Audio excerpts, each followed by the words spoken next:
स्वागत है आपका चित्रकथा में, जहां हर चित्र सुनाता है एक कहानी। हिंदी की मनमोहक कहानियां हमारे अनोखे अंदाज में।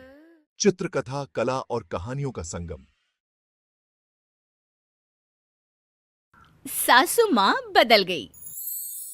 कहानी उस घर की है जहाँ बहू और बेटी को एक माना जाता था, लेकिन फिर अरे शिखा बेटा, तू रसोई में क्यों घुसी रहती है? जा, रोटी मैं बना लूंगी। नहीं नहीं माँ जी, आप बैठिए, बस सारा खाना बन ही गया है। श्वेता को बोल देती हूँ, वो खाना लगा देगी सबका। सॉरी भाभी, मेरे पास वक्त नहीं है। माँ, मुझे पैसे देना, पार्लर जाना है। हाँ हाँ, चली जाना, भाभी को भी ले जाना। वो भी जाने को बोल रही थी पार्लर, पर पहले ना मदद कर दे उसके खाना लगाने में। देख माँ, वो बहू है, उसे बहू रहने देना, इतना सर पर मत चढ़ा भाभी को। श्वेता, ज्यादा मत बोला कर। बहू और बेटी में कोई फर्क नहीं होता है। जा जाकर काम कर। ननद को माँ का भाभी से इस तरह प्यार करना बिल्कुल अच्छा नहीं लगता। वो बार बार किसी न किसी तरह माँ को भाभी के खिलाफ भड़काती रहती, लेकिन कोई फायदा ना होता। एक रोज, अरे बेटे किशन, जा बहू को कहीं घुमा कर ला। सारा दिन घर में काम करती रहती है। हाँ हाँ माँ, हम लोग जा रहे हैं ना गोवा। अच्छा जी, भाभी ने तो हमें बताया भी नहीं। वैसे तो सारी पंचायत करती है, ये गोवा वाली बात क्यों छुपा गई हमसे? अरे क्योंकि उसे खुद नहीं पता था बहन। मुझे टिकट सस्ती मिल रही थी तो मैंने बुक कर दिया। हाँ शिखा, पैकिंग कर ले, संडे हम जा रहे हैं गोवा। दोपहर में शिखा पैकिंग कर रही थी कि सास आ जाती है। ये क्या बहू, साड़ियाँ? अरे गोवा जा रही है घूमने या फिर शादी में मायके हैं? माँ जी, ऐसा कुछ है ही नहीं, समझ में नहीं आ रहा क्या रखूं कपड़े में। अरे तेरी और श्वेता की साइज तो एक ही है। उसके कुछ मॉडर्न कपड़े ले ले, आकर लौटा देना। हाँ माँ जी, ये ठीक रहेगा। शिखा श्वेता के पास जाती है और उससे कपड़े मांगती है।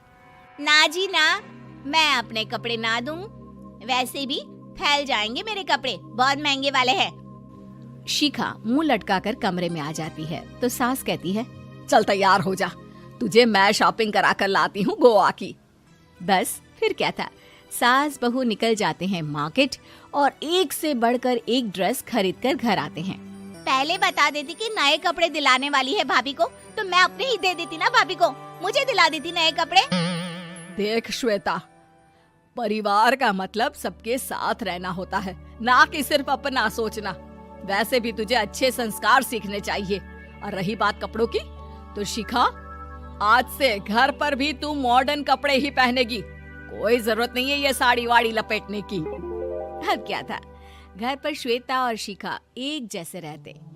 एक बार पड़ोसन आती है। अरे बेटा, अपनी माँ को तो बुलाना, जरा बात करनी है। शिखा सास को बताती है और रसोई में चली जाती है। ये आपकी बेटी बहुत बड़ी हो गई है, इसके लिए एक रिश्ता है, कहो तो बता दूं। ये बेटी नहीं बहू है, घर में सब एक जैसा ही रहता है।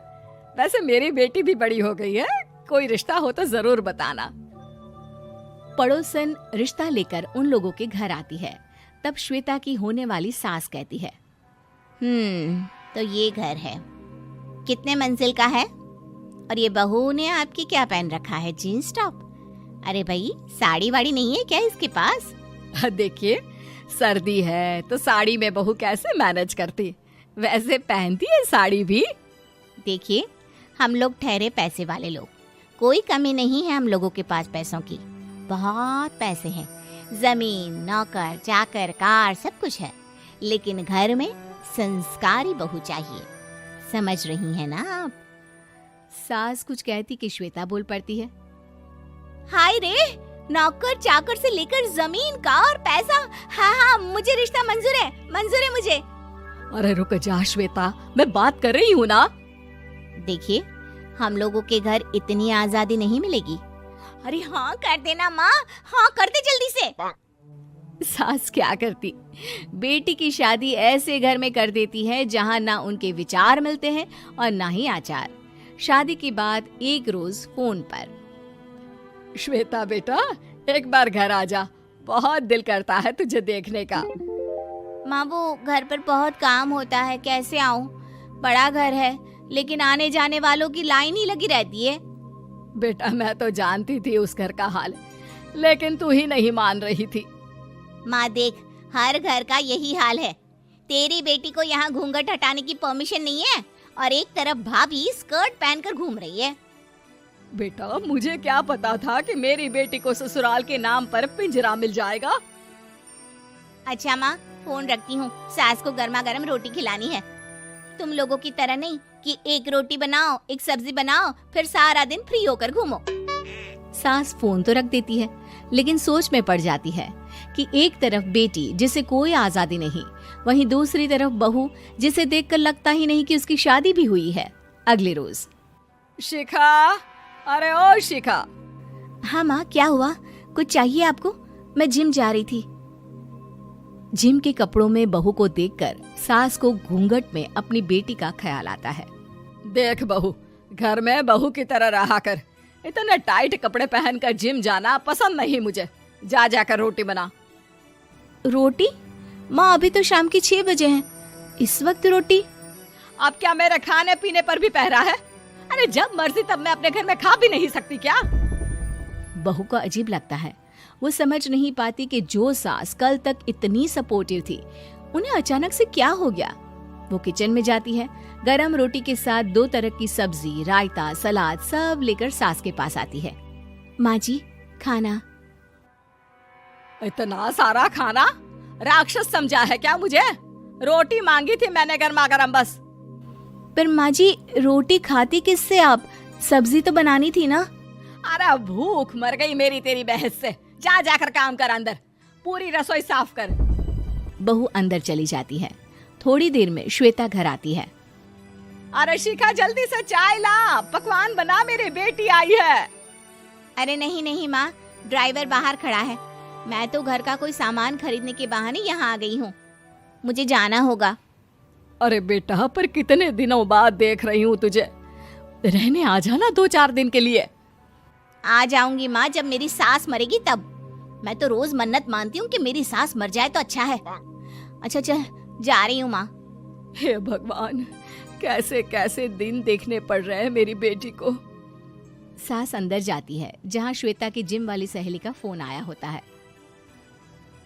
क्या बात है, आज जिम नहीं आई? अरे पता नहीं यार, आज माँ को क्या हो गया अचानक। पर खैर कोई नहीं, लगता नहीं कि मैं अब जिम आ पाऊंगी।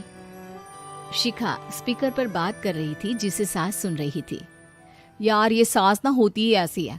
मैं तो कहती हूँ बुढ़िया जल्दी मरे और तू आराम से जिए। शिखा को सहेली की बात पर गुस्सा आ जाता है। माँ के मरने की कौन सा बच्चा दुआ मांगता है मोहिनी? आगे से ऐसी बात मेरे सामने मत करना। हमारे घर की शोभा ही माँ है। क्या हुआ जो थोड़ी सख्ती दिखा रही है? उसमें भी कोई ना कोई उनकी भलाई ही होगी। मैं तो कहती हूँ भगवान मेरे जैसी सास सबको दे, जो सिर्फ माँ की तरह है। सास वाली तो कोई बात ही नहीं है उनमें। सास ये बात सुन रही थी। उनकी आंख में आंसू आ जाते हैं कि क्यों वो बेटी की किस्मत में बहू को भी भागीदार बना रही थी। शिखा, अरे ओ शिखा, क्या हो गया? जिम नहीं जाना क्या? अगर आपको हमारी कहानियां पसंद आईं, तो लाइक करें, शेयर करें और सब्सक्राइब करना न भूलें। नई कहानियों के लिए घंटी दबाएं और हमारे साथ इस सफर में बने रहें। चित्रकथा, जहां हर चित्र बुनता है एक कहानी।